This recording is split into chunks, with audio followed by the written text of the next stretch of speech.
প্রিয় একটি রান্না আজকে করে নিলাম, বুঝলে তো। মানে সেরকম কিছু ব্যাপারটা নয়, ব্যাপারটা হলো যে প্রত্যেক দিনই তো মাছ মাংস আর ডিম দিয়ে ফুলকপি ঝোলটা খাওয়া হয়।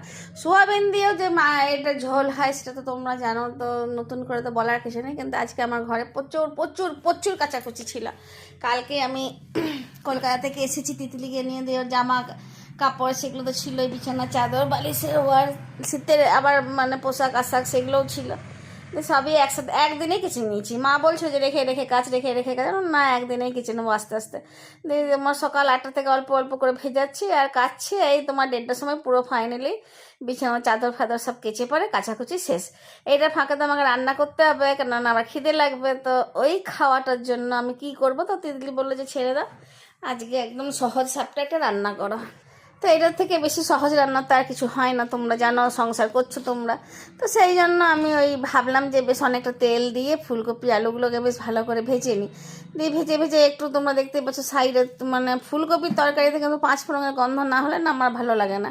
তো যেন ফুলকপি আর আলুগুলো একটু সাইডে তুলে নিয়ে আর ওখানে তোমার 5 ফোড়ন আর লঙ্কা এই তেলটাতে ভেজে নিয়েছিলাম। আর ওখানে তোমার বেগুনগুলো ভেজে নিলাম, দিয়ে পরে দিয়ে ওপর থেকে টমেটো কেটে দিয়ে দিয়েছিলাম। মানে আলাদা করে টমেটো মশলা কষিয়ে তার ওপরে আবার ফুলকপি ভাজা, আলু ভাজা, তারপরে তোমার বেগুন ভাজা সব কিছু দিয়ে আবার নেড়েচেড়ে এমনি করে নিই।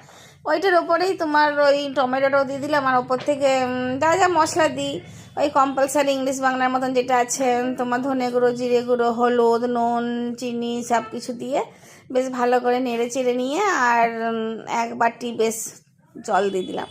এবার ঝোলটা ফুটতে থাকুক আর আমিও ঘরের কাজগুলি সারতে থাকি।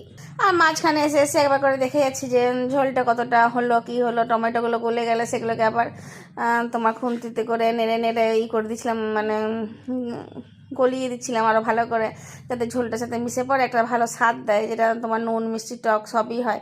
আর এই ঝোলটা খেতে আমাদের সবারই ভালো লাগে। মানে আমি তো ঘরে রান্না করছি ঠিকই, তোমরাও তোমাদের ঘরে রান্না করছো, কিন্তু বিশেষ করে এই ঝোলটা শীতকালে কিন্তু একটা অসাধারণ ঝোল, বা বলতে পারো আমাদের বাঙালিদের একটা শ্রেষ্ঠ ফুলকপির স্যুপ, যেটা দিয়ে ভাত আর রুটি যাই বলো খুব অসাধারণ লাগে খেতে। তো এই হলো আমাদের রান্না। তার সাথে নিরামিষ প্রোটিন সোয়াবিন দিয়ে দিয়েছিলাম, তাহলে মাছ মাংসের অভাবটা দূর হয়ে গেল।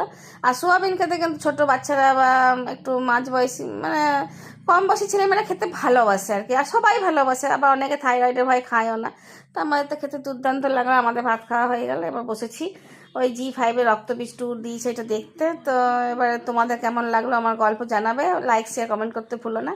আজকে আসি, ধন্যবাদ।